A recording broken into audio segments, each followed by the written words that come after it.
Au sommaire de votre actualité locale aujourd'hui, le Conseil général du Puy-de-Dôme lance une action en justice. Il réclame 80 millions d'euros à l'État.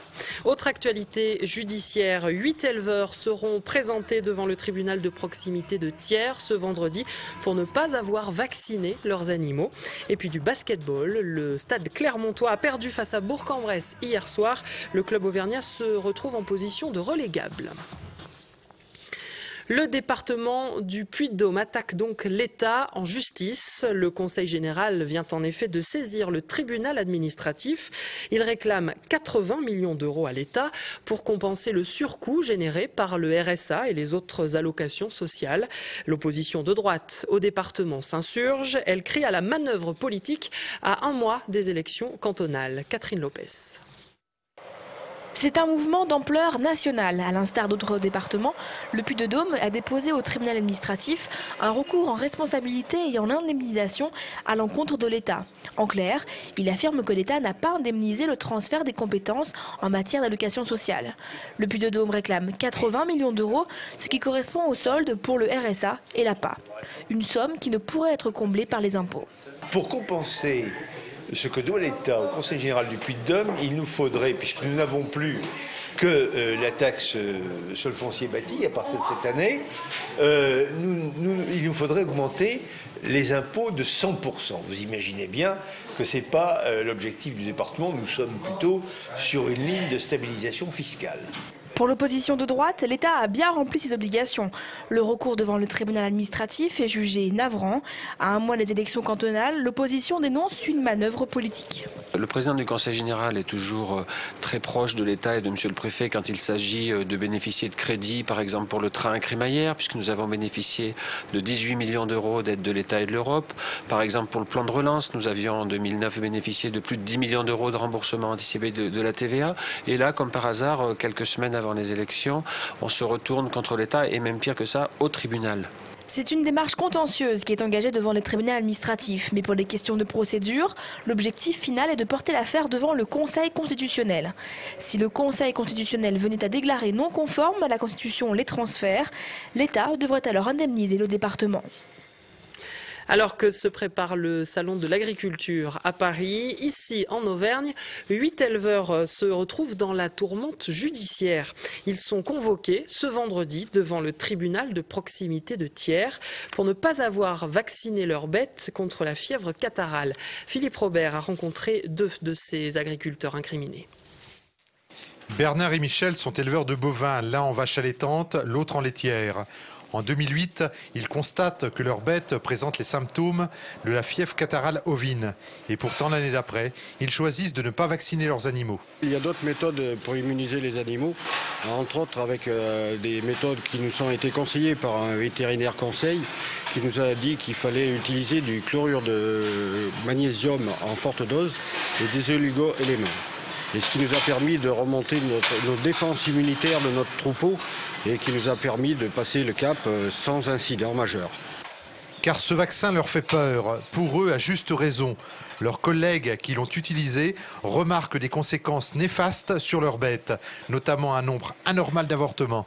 Autre inconnu, des résidus de vaccins peuvent subsister dans la viande ou le lait. Et pour ces agriculteurs certifiés bio, ce choix est dicté par un autre paramètre.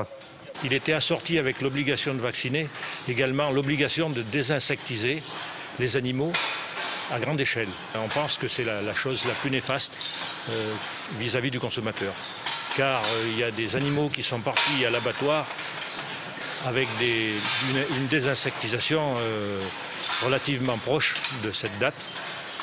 Car à l'époque, il n'y avait pas de délai d'attente pour ces produits-là. Un refus de vacciner qui a été apprécié de la clientèle de cet éleveur qui pratique la vente directe, un peu moins au niveau judiciaire. Ils ont été condamnés à 10 € d'amende par bête. Ayant refusé de la payer, ils sont de nouveau convoqués devant le tribunal et ils appellent tous les consommateurs à venir les soutenir. Il n'y a pas que l'école publique qui grogne en ce moment. Cet après-midi, enseignants et personnels des établissements scolaires privés ont manifesté devant le rectorat à Clermont.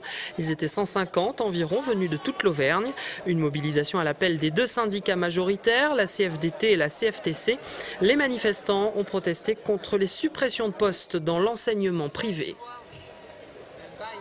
On perd 104 emplois cette année sur la région Auvergne, ce qui représente à peu près 25% des retraits d'emplois. C'est énorme pour une région qui n'a pas les moyens de supporter une telle perte. Donc nous avons voulu apporter ce message au rectorat en lui disant qu'on ne pourra pas supporter de tels retraits d'emplois 1 an, 2 ans, 3 ans et nous comptons nous mobiliser dès maintenant pour inverser la tendance. Le rectorat ne peut pas nous donner de garantie autre que ce qui relève de sa propre juridiction, c'est-à-dire qu'il peut effectivement agir pour que la casse sociale soit la moins forte possible, mais il ne peut pas changer les chiffres qui sont votés par le budget de l'Assemblée nationale.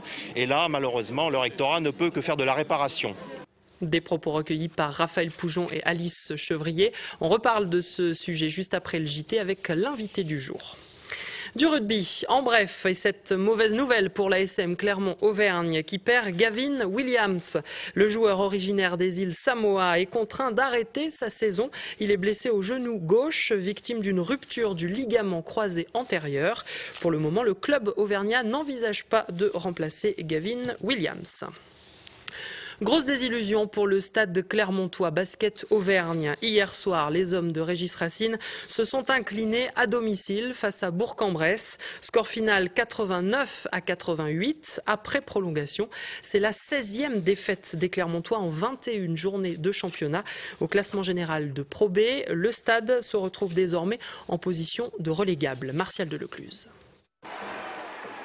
En inscrivant ce panier à 2 secondes de la fin de la prolongation, Odarien Bassett, le meneur de jeu du stade clermontois Basket Auvergne, était persuadé d'avoir fait le plus dur. Mais voilà, en réussissant les 3 lancers francs accordés par l'arbitre juste après suite à une faute de Soirata Cissé, Angelo Tsagarakis a permis à l'équipe de Bourg-en-Bresse de décrocher un succès inespéré. C'est un match d'une cruauté qu'on peut avoir que dans le sport, quoi, parce que les 2 équipes peuvent gagner.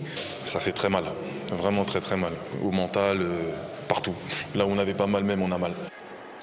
En pleine déprime, le stade clermontois n'a plus gagné un match depuis le 7 janvier, sa victoire à Charleville-Mézières. Avant-dernier au classement général du championnat de Pro B, le club auvergnat a même vu son principal rival Quimper s'imposer hier soir. Pas de quoi rassurer l'entraîneur stadiste. C'est le pire des scénarios, de toute façon, pire des scénarios, puisque il y a des fêtes derrière. On comptait énormément sur ce match-là. Aujourd'hui, 0 pointé. Il reste encore 13 matchs. Et moi, ce déclic-là, je continue à courir après. Et on va continuer à travailler. On va continuer à batailler. Et il faut relever la tête. Voilà. Relever la tête pour ne pas sombrer définitivement, mais le défi est immense. Il reste 13 journées de championnat. Avec 5 victoires au compteur, les hommes de Régis Racine n'ont plus la moindre marge de manœuvre. La vie de princesse vue par 3 stylistes clermontoises. Virginie Sauvadet, Simone Veloso et Julie Dejean exposent plusieurs de leurs créations en ce moment au centre Camille Claudel à Clermont. Leur manière à elles d'aborder le thème des contes qui était à l'honneur lors du dernier festival du court-métrage. Découverte de cette exposition avec Alice Chevrier. Il était une fois un petit chaperon rouge qui se rêvait d'autres tenues, un peu plus extravagantes. Un beau jour, 3 stylistes clermontoises se mirent ainsi à lui broder 1001 tenues pour redorer le fil de son histoire. Par exemple, nous, on crée des robes de mariée, des tenues habillées. C'est vrai qu'on avait envie de faire cette exposition pour exprimer autre chose que le travail qu'on réalise au quotidien. Avec cette exposition, le conte de Perrault prend un sacré coup de jeune. Le danger n'est plus dans les bois, mais dans les villes la nuit. Chaque créatrice a choisi un moment différent du conte et en a fait une robe. La candeur de l'enfance, la rencontre du loup et la naissance de la femme sont séparées par la mise en scène et le choix des matières. Ainsi, tulle rose et coton blanc laissent place au strass et au satin, où le rouge et le noir s'affrontent. L'idée, c'est la perte de son enfance quelque part, la mort de son enfance. Donc moi, j'ai travaillé beaucoup plus cette partie-là. Je dirais la partie sombre du conte, le moment où elle rencontre le grand méchant loup. Quant à Julie Dejean, la créatrice des lingeries, elle a préféré la version de Grimm où, face au loup, le petit chaperon rouge, pas si candide, garde le dernier mot et lui fait la peau.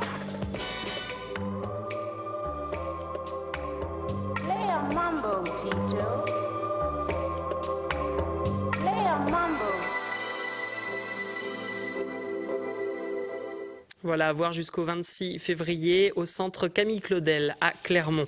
C'est la fin de ce JT. À suivre dans le direct, vos prévisions météo pour jeudi, l'invité du jour et puis la rubrique sortie. À tout de suite. Toute l'actu locale est aussi en ligne. Retrouvez votre JT sur clermontpremière.com.